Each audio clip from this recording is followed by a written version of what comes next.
विद्यार्थी मित्रांनो, तुम्हा सर्वांचं SR Genius अकॅडमी या यूट्यूब चॅनलला सहर्ष स्वागत करतोय। मी प्राध्यापक राजाभाऊ धांडे तुमच्यासाठी घेऊन आलो आहे की रेल्वे भरतीची अत्यंत महत्त्वाची आणि उपयुक्त असलेली माहिती। रेल्वे भरतीची जी जाहिरात आहे ती जाहिरात अधिकृतरित्या वेबसाईटला 13 तारखेला आली आहे। 14 तारखेपासून याचे फॉर्म भरणे सुरू आपल्या ऑनलाईन सुरू झालेले आहेत। पण हे फॉर्म आपण एक दिवस मुलांना सांगितलं होतं की एक दिवस थोडंसं थांबा आणि आपण सविस्तर व्हिडिओ घेऊन आल्याच्या नंतरच मुलांनी फॉर्म भरायला सुरुवात करावी, यासाठी आपण पुन्हा याही अगोदरच्या व्हिडिओमध्ये तसं सजेस्ट केलेलं होतं। तर त्यासाठी ही जी जाहिरात आहे ही जाहिरात अत्यंत आपण सखोलपणे या ठिकाणी पाहणार आहोत। या ठिकाणचा सिलेबस कसा राहणार आहे, फॉर्म कसा भरायचा आहे, रजिस्ट्रेशन कसं करायचं आहे, अभ्यासासाठी कसे विषय असणार, CBT 1 कशी असणार आहे, CBT 2 कशी असणार आहे, कुणासाठी वयोमर्यादेचं रिलॅक्सेशन कुणा असणार आहे, नंतर तुम्हाला परीक्षेला जाण्यासाठी कुणाला रिझर्वेशन मिळणार आहे, ह्या सर्व बाबतींची आपण सविस्तर चर्चा करणार आहोत। तर चला तर आपण बघूया या रेल्वे भरतीची म्हणजे रेल्वे भरती 2024 ची ही संपूर्ण माहिती। एकूण पदे आपल्याला जर पाहिली असेल तर या ठिकाणी पदे आपल्याला या ठिकाणी आहेत। तर ही किती आहे तर 8113 ही पदे या ठिकाणी आलेली आहेत। तर ही जी पदे आहेत तर काय झालं तर या ठिकाणी आपण पाहतो आहोत की ही 8113 जी पदे आहेत तर ती पदे साधारणतः ग्रॅज्युएशन लेवलची पदे आलेली आहेत। यानंतर जे 12वीच्या बेसची पदे आहेत ती पदे अजून येण्यास वेळ आहे, थोडा वेळ लागेल। तर कारण एक हप्ता 20 तारखेला साधारणतः ती पदे येऊ शकतील असा एक अंदाज या ठिकाणी लावला जात आहे। आणि म्हणून काय करायचं तर त्याही पदासाठी आपण तयारी करणार आहोत।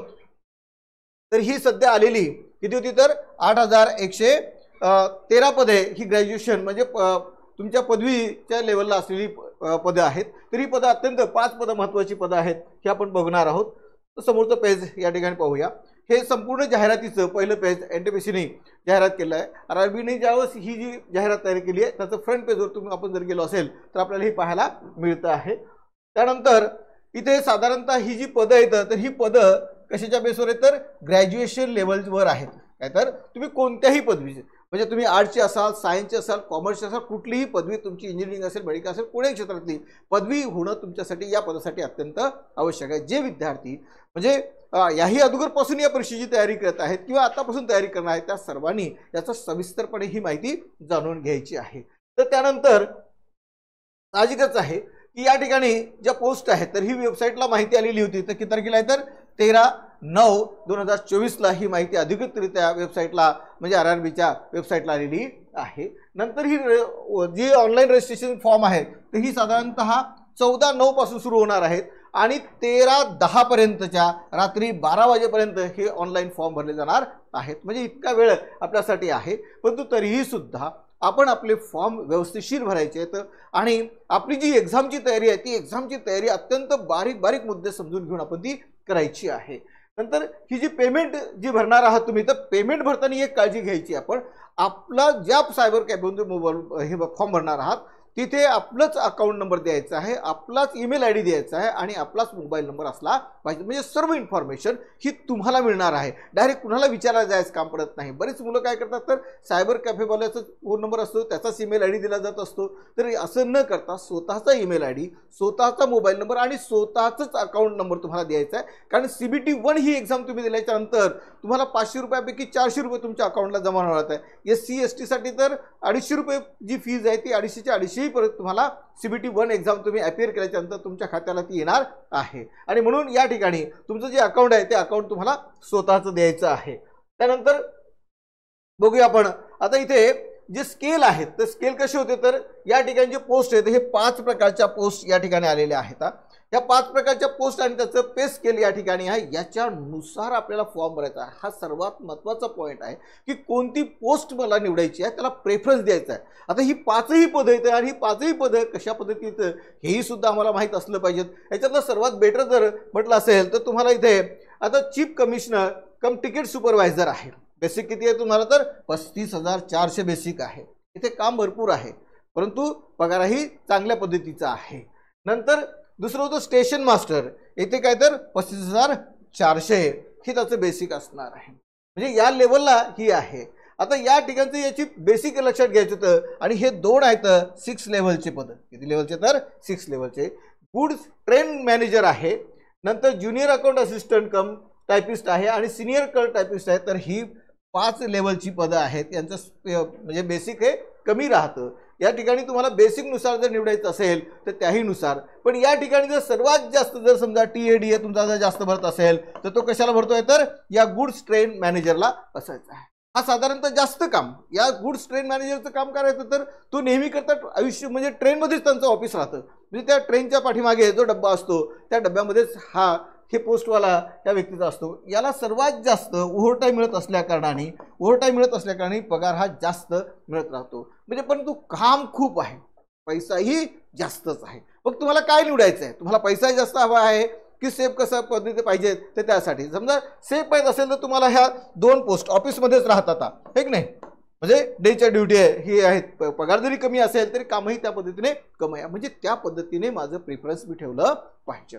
साधारणतः आता इथे तर तुम्हाला जर बॉईजच्यासाठी असेल तर त्यांनी 1 2 3 4 असे जरी टाकले प्रिफरन्स तरी काही हरकत पडणार नाही. पण मुलीच्या बाबतीत जर म्हटलं असेल, लेडीजच्या बाबतीत, तर मी म्हणेल की हे त्यांनी 5 4 3 2 1 असा क्रमांक त्यांनी उलटा दिला पाहिजे. कारण की या ठिकाणी लेडीजला हे सोफिस्टिकेटेड पोस्ट हे फार चांगलं पोस्ट आहे की आपलं घर सांभाळून सुद्धा आपल्याला पद्धतशीरपणे करता येतं. ज्यांना डेअरिंग आहे त्यांनी कुठलंही पद घेतलं तरी काही हरकत नाही आहे. परंतु समजा आपल्याला काही म्हणजे आपल्या ऑफिसमध्ये जायचं, ऑफिसमध्ये बसायचं, तेवढंच काम करायचं आणि घरी जाण्याचं आहे, एवढं जर काम असेल तर बेटर त्या ठिकाणी तुम्हाला सर्व्हिससुद्धा चांगली आहे, पेमेंटसुद्धा चांगल्या पद्धतीचं आहे. आणि म्हणून प्रिफरन्स निवडत असताना ही गोष्ट सर्वात महत्त्वाची आहे. या ठिकाणी तुम्हाला एज लिमिट आहे तर ही कोविडमुळे 3 वर्ष तुम्हाला काय देण्यात आहे तर वाढवून देण्यात आलेली आहे. जी लिमिट इथे तुम्हाला 1833 आहे तर ही 1836 आहे. या ठिकाणी प्रत्येक ठिकाणी तुम्हाला काय तर 3 वर्ष वाढवून देण्यात आलेली आहेत, हेही सुद्धा लक्षात घ्यायचं आहे. या ठिकाणी याचे पदं किती येतं हे पदं तुम्हाला आता चीफ कमर्शियल कम तिकीट सुपरवायझर आहे तर ही पदं जास्त आहेत, म्हणजे 1736 आहेत. म्हणजे अशा पद्धतीने ही 8113 पोस्ट तुम्हाला आहेत. आणि भारतभर अत्यंत महत्त्वाची, ज्यांना असं वाटतं की मला रेल्वेमध्ये नोकरी मिळवायची आहे अशा मुलांनी तर ही संधी सोडलीच नाही पाहिजे, कारण की अत्यंत सोपं आहे. ह्या ठिकाणी फक्त काय केलं जातं तर तुम्हाला इंग्लिश नाही आहे, ज्यांचा वीक पॉईंट इंग्लिश आहे अशा मुलांना तर ही म्हणजे तुमच्या भाषेत फक्त गणित आहे, बुद्धिमत्ता चाचणी आहे, जनरल नॉलेज आहे, एवढ्याच याच्यावर तुमची परीक्षा होत आहे. आणि त्या परीक्षा होत असल्या कारणाने चांगली जर तयारी जर असेल तर ही परीक्षा तुम्ही सहजपणे, ही नोकरी तुम्ही सहज मिळवू शकता, ही परीक्षासुद्धा तुम्ही सर करू शकता, या परीक्षेमध्ये सुद्धा तुम्ही पास होऊ शकता. पण यासाठी लागते फक्त जिद्द, आणि यासाठी अजूनही सुद्धा तुम्हाला 4 ते 5 महिन्याचा वेळ मिळणार आहे. जानेवारी ते फेब्रुवारीमध्ये ही एक्झाम होणार आहे असं आपल्याला सर्क्युलरमध्ये सांगितलेलं आहे. आणि म्हणून तुम्हा सर्वांसाठी ही सर्वात महत्त्वाची संधी आहे. यानंतरच्या पॉईंटमध्ये पाहू आपण. आता हे पाहाल की ते रिजनल वाईज जे आहेत, एकूण जवळपास 11 झोन आहेत. किती झोन आहेत तर 11 झोन आहेत. या 11 झोनमध्ये सुद्धा आपल्याला किती पदं आहेत ते आपल्याला पाहायला मिळतं. सर्वात जास्त झोन कोलकाता यामध्ये आहे, त्यानंतर मुंबई झोनमध्ये सुद्धा आहेत. तर वास्तविक पाहता जेवढी जास्त पदसंख्या तेवढीच त्या ठिकाणची स्पर्धा सुद्धा, कारण प्रत्येकजण विचार कसा करणार आहे की तुम्हीच थोडी हुशार आहे, तुमच्यापेक्षा अनेक लोक सुद्धा हुशार आहे की जिथे जास्त पद येतं त्या ठिकाणी जास्त अर्ज टाकणार आहेत. आणि म्हणून कुठल्याही ठिकाणी कमी जागा असेल, जिथे तुम्हाला सोयीस्कर पडतं, तुमच्या योग्य रेसिडेन्शियल ज्या ठिकाणी तुम्हाला जवळ पडतं अशा ठिकाणचं रिजनल निवडा, कॉन्फिडेंटली तयारी करा आणि परीक्षेला सामोरे जा. इतकी तयारी करायची आहे, कारण की काही लोकांनी आतापासून याच्या अगोदर तयारी करणं सुरू केलेली आहे. तुम्हाला स्वतःला तयारी करायची आहे आणि तयारी करून यासाठी सामोरे जायचं आहे. त्यासाठी यातलं पद याचं जे प्रेफरन्स निवडत असताना, ही प्रेफरन्स निवडत असताना सुद्धा काय करायचे तर निवडायचे. ही 11 तुम्हाला जवळपास, याला 11 पैकी कुठलं झोन तुम्ही निवडत आहात त्या झोन तुम्हाला जवळपास जे झोन चांगलं आहे ते झोन तुम्हाला निवडायचं आहे. जिथे जागा जास्त येतं असं झोन निवडू नका. ज्या ठिकाणी तुम्हाला सोयीस्कर पडतं असल्या ठिकाणी ठेवा. आणि स्वतःचं पद हे जोपर्यंत आपण तयारी चांगली करत नाही तोपर्यंत आपल्याला ते मिळत नसतं. आणि म्हणून त्यासाठी आपली तयारी ही या ठिकाणी असली पाहिजे. आता हे मुंबई झोनचं मी तुम्हाला दाखवलं होतं की ज्या ठिकाणी पदसंख्या किती होती तर ही टोटल पदसंख्या या ठिकाणी दाखवण्यात आलेली आहे. त्यानंतर येथे जे SC ST आहेत, काय तर SC ST आहेत, तर यांना जे लिमिटेशन आहे ते लिमिटेशन किती मिळणार आहे. आता SC ST ला साधारणतः 3 वर्षाचा आहे. या ठिकाणी OBC असेल तरी सुद्धा 3 वर्षाचे त्यांना लिमिट आहे. SC ST ला 5 इयर्स या ठिकाणी देण्यात आले आहे. नंतर एक सर्व्हिसमॅन आहे तर याला 3 वर्ष सुद्धा एज रिलॅक्सेशन देण्यात आलेलं आहे. रिट्सर नोटिफिकेशनला तुम्ही जायचं आहे, नोटिफिकेशन पाहायचं आहे आणि त्या लिमिटमध्ये आपण पाहायचं आहे की साधारणतः तुमचा जर समजा अनरिझर्वेशनमध्ये किंवा असाल तर तुमचा जन्म केव्हा व्हायला पाहिजे तर 1/1/1989 नंतर व्हायला पाहिजेत. नंतर OBC असाल तर 2 जानेवारी 1986 नंतर व्हायला पाहिजेत. आणि SC ST जर असेल तर 2 जानेवारी 84च्या नंतर तुमचा जर जन्म झाला असेल तर तुम्ही काय तर त्याला लायबल ठरू शकता आहे. आणि सर्वात लास्ट लेवल आहे ते 1/1/2007च्या पुढे जर जन्मला असाल तर तुम्ही लायबल ठरू शकत नाही. आणि म्हणून ह्या डेट सुद्धा आपल्याला लक्षात ठेवायच्या. एज लिमिट सुद्धा याच्यावर तुम्हाला लक्षात येणार आहे. ती एज लिमिट सुद्धा चांगल्या रीतीने पाहायची आणि आपला फॉर्म हा रिजेक्ट होणार नाही. ह्याच पद्धतीने आपण आपला फॉर्म फिलअप करायचा आहे. पूर्ण माहिती आपण संकलित करायची आहे आणि नंतर या फॉर्मला सबमिशनला रजिस्ट्रेशनला जायचं आहे. त्यानंतर आहे आता जी कॅटेगरीज आहेत तर एक्झाम फीज कशी आकारली जाणार आहे. जी ऑनलाईन फीज आहे ती ऑनलाईन फीज प्रथमतः आपण ऑनलाईन फॉर्म भरत असतो तेव्हा आपल्याला रजिस्ट्रेशन करणं अत्यंत आवश्यक असतं. 10वीच्या मार्कशीटवर असलेलं आपलं नाव, आधार कार्डवरचं नाव, त्यावरची जन्मतारीख ह्या सर्व मॅच व्हायला पाहिजेत आणि ते आपण रजिस्ट्रेशन केल्याच्या नंतर आपल्याला ऑनलाईन फॉर्म भरावा लागतो. प्रथमतः रजिस्ट्रेशन करत असताना काय असलं पाहिजे तर तुमच्या 10वीच्या मार्कशीटवरचं नाव, नंतर आधार कार्डवरचं नाव, नंतर तुमचा पर्सनल ईमेल आय डी, तुमचा मोबाईल नंबर आणि तुमचा personal account number, bank account number, IFSC code सहित तिथे तुम्हाला रजिस्ट्रेशनसाठी आवश्यक हा महत्त्वाचा असणार आहे आणि तो आपले वापरला पाहिजे. त्याचं व्हेरिफिकेशन केल्याच्या नंतर रजिस्ट्रेशन झाल्याच्या नंतरच तुम्हाला ऑनलाईन फॉर्मला जातं. आता ही फॉर्मची फीज भरायची आहे ते किती आहे तर ऑदरसाठी आहे तर ही 500 रुपये आहे. काय तर ही 500 रुपये जरी असली तरी 400 रुपये तुम्हाला फर्स्ट एक्झाम तुम्ही अपियर झाल्याच्या नंतर तुम्हाला 400 रुपये तुमच्या अकाउंटला हे परत मिळणार आहेत. नंतर SC ST आहे तर SC ST ला काय मिळणार तर 250 रुपये तुम्हाला फॉर्म फीज भरावं लागणार आहे. परंतु तुम्ही CBT 1 ही एक्झाम अपियर केल्याच्या नंतर ही तुम्हाला 250 रुपये ही सुद्धा तुमच्या खात्यामध्ये तुम्हाला मिळणार. विशेष म्हणजे SC आणि STच्या कॅन्डिडेट विद्यार्थ्यांना तुम्हाला जो ऑनलाईन फॉर्म भरत असताना सुद्धा जाण्या येण्याची सुविधा तुम्हाला स्लीपरची मिळणार आहे. ती ठिकाणी सुद्धा तुम्हाला ऑनलाईन फॉर्म भरण्यासाठी ट्रॅव्हलिंग तुम्हाला अलाउन्स पाहिजे असेल तर तुम्ही यस तिथे भरायचं आहे. ती जाणीवपूर्वक बघून घ्या की ज्या ठिकाणी आपण ॲप्लिकेशन भरत आहे त्या ठिकाणी ट्रॅव्हलर्स आपल्याला अलाउन्स योग्य पाहिजेत का तर त्यासाठी येस करा. तशी पास तुम्हाला त्या ठिकाणी मिळणार आहे. त्यानंतर जी एक्झाम राहणार आहे तर एक्झाम कशी आहे तर ही सर्व फॉर्म सुद्धा तुमचे ऑनलाईन भरायचे आहेत. ऑफलाईन कोणालाही फॉर्म भरायचं नाही आहे, ऑनलाईन भरायचे आहेत. ही एक्झाम सुद्धा तुमची कम्प्युटर बेस आहे. कशी आहे तर कम्प्युटर बेस आहे, ऑनलाईन एक्झाम राहणार आहे. त्यानंतर आपण पाहणार ही टेस्ट आहे तर ही टेस्ट असं आहे. आता रिक्रुटमेंट प्रोसेस आहे तर ही प्रोसेस कशी असणार तर CBT 1 काय आपण त्याला CBT 1 आहे, कम्प्युटर बेस्ड टेस्ट आपण ज्याला म्हटलं आहे. आणि जी दुसरी टेस्ट आहे सेकंड टेस्ट आहे ही सुद्धा कशी आहे तर इथे कम्प्युटर बेस्ड टेस्ट ही दुसरी सुद्धा राहणार आहे. आता पहिली जी CBT 1 आहे तर ती तुम्हाला किती मार्काची तर 100 मार्कची असणार आहे. त्यासाठी सुद्धा तुम्हाला मार्कचे डिवायडेशन देण्यात आलेलं आहे. आणि CBT 2 तर ती तुम्हाला 120 मार्काची असणार आहे. दोन्हीसाठी वेळ मात्र 90 मिनिट म्हणजे 1.5 तास असणार आहे. म्हणून फक्त त्या ठिकाणी आपल्याला वेळेचं पालन करावं लागणार. त्या वेळेतच आपल्याला त्या संपूर्ण कॅन्डिडेट मिळवायचे आहेत किंवा आपल्याला यश मिळवायचं आहे. त्यानंतर बघाल आता याचं जे मार्किंग आहे जनरल नॉलेजसाठी तुम्हाला 40 क्वेश्चन विचारले जाणार आहेत. आता जनरल नॉलेज आहे. नंतर मॅथमॅटिक्समध्ये किती आहे तुम्हाला 30 मार्क आहेत. आणि जनरल इंटेलिजन्स अँड रिझनिंग त्याला बुद्धिमत्ता चाचणी म्हणतो याला 30 क्वेश्चन येणार आहेत. असे एकूण तुम्हाला किती आहेत तर 100 क्वेश्चन आहेत आणि नंतर 100 त्याला मार्क तुम्हाला देण्यात आले आहेत. म्हणजे काय होईल तर पहिली जी टेस्ट आहे या पहिली टेस्ट तुम्हाला क्वालिफाय होण्यासाठी ही CBT 100 मार्काची तुम्हाला करावी लागणार. काय करणार आहे जनरल अवेअरनेस आपण जनरल नॉलेज GK आपण त्याला म्हणतो आहे. दुसरं होतं गणित आहे, अर्थमॅटिक आहे.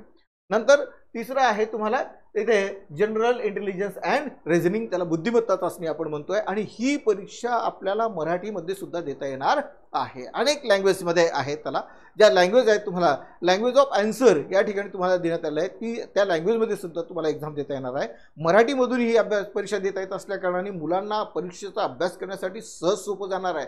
फार काही अशी हार्ड लेवलची एक्झाम नाही आहे परंतु बारीक अभ्यास आपल्याला करावा लागणार. जनरल नॉलेजचा आपल्याला अभ्यास करावा लागणार. गणिताचे जरी सामान्य प्रश्न असतील तरी बारकाईने विचारले जाणार आहेत. ते ट्रिकी प्रश्न विचारले जाणार आहेत त्याची सुद्धा आपल्याला तयारी करणार आहे. बुद्धिमत्तेची सुद्धा तयारी करत असताना आम्हाला चांगली पद्धतीने चांगली तयारी करावी लागणार आहे. म्हणून पहिली एक्झाम CBT एक्झाम किती मार्काची तुम्हाला 100 गुणांची आहे, 100 मार्कची आहे. 100 क्वेश्चन तुम्हाला येणार, 100 मार्क आहे त्याला. आणि नंतर फक्त वेळ मात्र त्याला किती आहे तर 90 मिनिट म्हणजे 1.5 तास. काय आपण त्याला 1.5 तास म्हणतो आहे. तर तेवढाच वेळ तुम्हाला राहणार. 1.5 तासामध्ये तुम्हाला 100 प्रश्न सोडवायचे आहेत. एकही मिनिट त्याला एका प्रश्नाला 1 मिनिट येत नाही त्याच्यापेक्षा कमी होतं. म्हणून परीक्षेची तयारी अत्यंत चांगल्या रीतीने झाली पाहिजे. तर आज जवळपास 5 महिने आपण चांगली पोस्ट आपण काढू शकतोय हा आत्मविश्वास आपल्याजवळ असला पाहिजे. त्यानंतर चला आपण पाहूया इथे आता याला विषय कोणते तुम्हाला सांगितलं होतं की मॅथमॅटिक्समध्ये काय असणार आहे तर इथे तुम्हाला म्हणजे जे गणिताचे आहेत बेरीज वजाबाकी आहे की नाही, भागाकार गुणाकार, जे काही मॅथमॅटिक्स आहेत ह्या संपूर्ण एलिमेंटरी आहे, अल्जेब्रा आहे, जॉमेट्री आहे, ट्रिग्नॉमेट्री आहे, ह्या सर्व विषय तुम्हाला त्यामध्ये घ्यायचे आहेत. हे डिस्टन्स आहे, वर्क आहे, टाईम आणि वर्क आहेत, हे आपण नेहमीच्या एक्झाममध्ये आपण करत असतो, ती तयारी आपण नेहमी करता केली पाहिजे. आता जनरल नॉलेजमध्ये सुद्धा काय राहणार आहे तर रिझनिंगमध्ये तर्क, बुद्धिमत्ता चाचणी आहे. तर बुद्धिमत्ता चाचणी ही सिंपल आहे, फार काही जास्त नाही, फक्त प्रॅक्टिस करावी लागणार आहे. आणि प्रॅक्टिस करण्यासाठी आम्ही SR Genius अकॅडमी कॉम्पिटिटिव्ह तुम्हाला फ्री टेस्ट सिरीज देण्यात आहे. Free test series SR Genius academy ते कॉम्पिटिटिव्ह हे ॲप डाउनलोड करा आणि त्या डाउनलोड केल्याच्या नंतर तुम्हाला तिथे फ्री टेस्ट सिरीज तिथे आलेली आहे. 5 टेस्ट सिरीज तुम्हाला देण्यात आल्या. आता 5 टेस्ट सिरीज देऊन पहा. पहिली टेस्ट सिरीज दिल्याच्या नंतर मला किती मार्क पडतात, गणितामध्ये किती मार्क पडतात, रिझनिंगमध्ये किती मार्क पडत आहेत आणि जनरल नॉलेजमध्ये किती मार्क पडत आहेत, असे 100 मार्काचे हे क्वेश्चन पेपर तुमच्यासाठी अगदी फ्री आम्ही दिलेले आहेत. त्यानंतरचं मटेरियल सुद्धा आम्ही तुम्हाला प्रोव्हाइड करणार आहोत. त्यानंतर इथे जनरल अवेअरनेस आहे. आता जनरल अवेअरनेस करत असताना हा मात्र भारताच्या इथे पहा तुम्हाला काय करायचं तर हिस्ट्री ऑफ इंडिया इथे and freedom movement and freedom struggles इथपासून सुरुवात करायचं. सायन्स आहे, लाईफ सायन्स आहे, एक नाही, या सर्व गोष्टी तुम्हाला करायच्या आहेत. लिटरेचर, इंडियन लिटरेचर आहे, कल्चर ऑफ द इंडिया आहे, खूप मोठा भाग या जनरल नॉलेजमध्ये विचारला जाणार. करंट नॉलेज सुद्धा विचारणार, इकॉनॉमिक्स आहे, कॉमर्स आहे, कम्प्युटर आहे, कम्प्युटर सायन्सवरचे सुद्धा प्रश्न त्याच्यावर येणार आहेत, ठीक नाही. नंतर इथे पॉलिटिकल सिस्टीम आहे भारतातली, त्याच्यावरचे सुद्धा प्रश्न येणार आहेत. इथे इन्व्हायरमेंटल आहे, इन्व्हायरमेंटल इश्यू आहेत. हे संपूर्ण विषय एकदा पाहून घ्याल किंवा important of the world organization येतात त्याच्यावरची सुद्धा तुम्हाला प्रश्न येणार आहेत. तर ह्या संपूर्ण गोष्टी आपण अधिक जास्त पाहायला पाहिजेत आणि म्हणून आपण जर त्या केल्या असतील या ठिकाणी सुद्धा काय होणार आहे तर तुम्हाला निगेटिव्ह मार्क्ससुद्धा तुम्हाला राहणार आहेत. ही जर सिव्हिल एक्झाम जी आहे तर ती एक्झाम कशी असणार आहे तर जी काही 100 मार्क दिले तुम्हाला तर 100 मार्कामध्ये 3 प्रश्न जर चुकले, तुम्हाला एक मार्क प्रश्न जर चुकला असेल तर 1/3 मार्क तुम्हाला निगेटिव्ह राहणार आहेत. त्याची सुद्धा या ठिकाणी नोंद घ्यायची आहे तुम्हाला. कारण इथे मागे बघाल या ठिकाणी काय होतं तर CBT 2 आहे. CBT 2 ला काय होतं तर 90 मिनिटाचा टाइम आहे. 90 मिनिटाचा टाइम आहे. फक्त जनरल अवेअरनेसचे प्रश्न किती आलेत 50 आलेत, मॅथमॅटिक्सचे किती आलेत 35 आलेत आणि जनरल म्हणजे बुद्धिमत्तेचे तुम्हाला 35 आले. प्रश्न तुम्हाला 120 झालेत. प्रश्न तुम्हाला 120 झालेले आहेत. परंतु वेळ मात्र तेवढाच आहे, दीडच तासाचा आहे. CBT 2 ही एक्झाम घेत असताना सुद्धा अंकगणित आहे, जनरल नॉलेज आहे आणि बुद्धिमत्ता चाचणी आहे. विषय तेच आहेत आणि तेवढ्याच सिलेबसवर तुमची एक्झाम होणार आहे. प्रश्न सारखेच राहणार आहेत. त्यानंतर या ठिकाणी हे बाल काय केलं होतं तर there will be negative marking. 1/3 mark shall be deducted for the each wrong answer. काय होतं तर 1/3 मार्क तुम्हाला एका प्रश्नाला तुम्हाला काय केलं डिडक्ट केलं जाणार आहे. ते निगेटिव्ह मार्किंग सुद्धा आहेत म्हणजे करेक्ट आन्सर असतील तेच आपण त्याला टिप मार्क करायची आहे. अंदाज पंचे दाहोदर्शी असे मारायचं नाही आहे. त्यानंतर समोर याल या एक्झामला सुद्धा तेच विषय आहेत. तुम्हाला जनरल अवेअरनेस आहे, मॅथमॅटिक्स आहे, ह्या सर्व गोष्टी त्या ठिकाणी होतात. आता तुम्हाला पुन्हा एकदा तुम्हाला सांगतो आहे की या पोस्टसाठी समजा काय आवश्यक आहे तर या ठिकाणी इथे गुड्स ट्रेन मॅनेजर आणि सिनियर कम यासाठी हे जे काही लेवल 5चे आहेत तर यासाठी तुम्हाला काय असणार तर एक टेस्ट CBT टेस्ट 1 आहे, CBT टेस्ट 2 आहे. गुड्स ट्रेन मॅनेजरला तुम्हाला टायपिंग लागणार नाही, ठीक आहे. फक्त सिनियर क्लर्क असेल तर त्याला टायपिंग लागणार आहे. नंतर ज्युनियर अकाउंट कम टायपिस्ट असेल तर त्याला सुद्धा टायपिंग टेस्ट लागणार आहे. आणि खालची जी स्टेशन मास्टर आहे तर त्यांच्यासाठी कॉम्प्युटर बेस्ड ॲप्टिट्यूड टेस्ट तुमची राहणार आहे. पण या टेस्टचा सध्या विचार करू नका. ही टेस्ट साधारणतः तुम्हाला 7 ते 8 महिन्याचा वेळ आहे. त्यासाठी पहिल्याने आपण परीक्षा म्हणजे CBT 1 आणि CBT 2 ही आपण कशी क्रॉस करताय आणि क्रॉस केल्याच्या नंतर ह्या तुम्हाला 1-2 महिन्यामध्ये चांगली 1 महिना जरी तुम्ही प्रॅक्टिस केली तर ही तुम्हाला सहजपैकी टायपिंग स्किल तुम्हाला मिळू शकते. नंतर कम्प्युटरचं बेस्ट नॉलेज ॲप्टिट्यूड ते सुद्धा तुम्हाला सहज मिळू शकतं आहे. तर पहिल्याने CBT 1 आणि CBT 2 ह्या 2 एक्झाम क्वालिफाय झालोच पाहिजेत. यासाठी आत्तापासून तयारीला लागायचं आहे. त्यानंतर या टायपिंग टेस्ट आहे तर टायपिंग टेस्ट कशी आहे तर इथे इंग्लिश जर असेल तुम्हाला तर 50 वर्ड पर मिनिट आणि हिंदी जर असेल तुम्हाला तर 30 वर्ड पर मिनिट तुम्हाला घ्यायची आहे. म्हणजे इथे फार काही तुम्हाला फार अवघड जाणार नाही. आणि कम्प्युटर बेस आहे तर कम्प्युटर बेस्ड नॉलेज तुम्हाला द्यायचं असेल तर तेही सुद्धा तुम्हाला प्रॅक्टिस याच्यामध्ये मिळून जातं. थोडंसं यानंतर याला बघून घ्याल. या ठिकाणी आपण काय केलं होतं तर याचं बेसिकही सुद्धा आपण पाहून घेतलेलं होतं की या बेसिक कसं होतं आणि याच्यानुसार आपल्याला काय काय लागणार आहे. तर ही संपूर्ण ग्रॅज्युएशन लेवलच्या ह्या सर्व पोस्टिंग आहेत. तर ह्या 5ही पोस्ट आपल्याला काय करायचं तर त्याला फॉर्म भरत असताना आपल्याला त्याला प्रिफरन्स द्यायचा आहे. कोणत्या पोस्टला आहे, कोणत्या पोस्ट आपल्यासाठी चांगला आहे त्या पोस्टसाठी आपण प्रिफरन्स दिलं पाहिजेत. तर अशा रीतीने ही संपूर्ण व्हिडिओ तुमच्या माहितीसाठी दिला आहे. ऑनलाईन फॉर्म कसा भरायचा आहे हेही सुद्धा उद्याला यावरचा व्हिडिओ मी तुम्हाला डिटेल्स देणार आहे. तोही व्हिडिओ तुम्ही संध्याकाळी उद्या 6 वाजता बघायचा आहे. तर या ठिकाणी पाहाल काय होतं तर रेल्वे एक्झामच्या प्रिपरेशनसाठी फ्री टेस्ट सिरीज आपण सुरू केलेली आहे. फ्री टेस्ट सिरीज निःशुल्क आहे, कुठलाही पैसा तुम्हाला लागणार नाही. यासाठी फक्त हे SR Genius अकॅडमी हे competitive SR Genius academy competitive असा सिम्बॉल तुम्हाला काय दिसेल तर गुगल प्ले स्टोरवर दिसेल, तिथे जायचं आहे, हे ॲप डाउनलोड करायचं आहे आणि त्यानंतर तुम्हाला 5 टेस्ट सिरीज तुम्हाला आम्ही सध्या फ्री ऑफ कॉस्ट पुरवत आहोत. त्या 5ही टेस्ट माझा अभ्यास किती झाला आहे, मी किती आहे, मला 100 पैकी किती मार्क मिळतात आणि 90 मिनिटाचा वेळ आहे. त्यामुळे तुम्हाला कोणत्या विषयाची तयारी करावी लागणार आहे. गणितात तुम्ही कमी पडतात का, अर्थमॅटिकमध्ये कमी पडतात का, जनरल नॉलेजमध्ये कमी पडतात, बुद्धिमत्ता चाचणीमध्ये कमी पडतात का, अशा पद्धतीने जशा प्रकारची तुमची ऑनलाईन एक्झाम घेतली जाणार आहे त्याच पद्धतीची एक्झाम आम्ही SR Genius अकॅडमी या यूट्यूब चॅनलला या ॲपला दिलेली आहे. गुगल प्ले स्टोरवर जायचं आहे आणि हे ॲप तुम्ही डाउनलोड करायचं आहे. त्या ठिकाणी ही एक्झाम तुम्हाला उपलब्ध होणार आहे आणि आपल्याला लक्षात येणार आहे की माझी तयारी किती आहे. आज जर माझ्या पहिल्या टेस्टमध्ये जर मला समजा 25-30 मार्क पडत असेल, मला चांगले मार्क पडले पाहिजेत, मी ॲटलिस्ट कमीत कमी 70 ते 80 मार्क मिळवले पाहिजेत, अशा पद्धतीची माझी तयारी असली पाहिजे. आणि म्हणून हे तुमच्यासाठी तुमच्या अभ्यासात मदत व्हावी. माझा अभ्यास किती आहे, मला काय येतं, मला किती वेळात येतं, वेळ तर किती जास्त वेळ लागत आपण किती प्रश्न सोडू शकतो, परंतु 30-90 मिनिटामध्ये मला किती प्रश्न सोडवता येतात तेही सुद्धा आम्हाला तपासता आलं पाहिजेत. आणि म्हणून ॲपमध्ये आम्ही तशी सुविधा केली आहे की तुम्हाला या गोष्टीचं संपूर्ण तयारीसाठी तुम्हाला मदत व्हावी यासाठी ही टेस्ट सिरीज आणलेली आहे. तर या SR Genius अकॅडमी ॲपवर तुम्ही काय तर या रेल्वे भरतीचे, पोलीस भरतीचे जे काही पेपर्स आहेत ते फ्री ऑफ कॉस्ट पेपर आहेत ते तुम्हाला पाहायला मिळणार आहेत. चला तर विद्यार्थी मित्रांनो, एक नाही या ठिकाणी आपण थांबूया.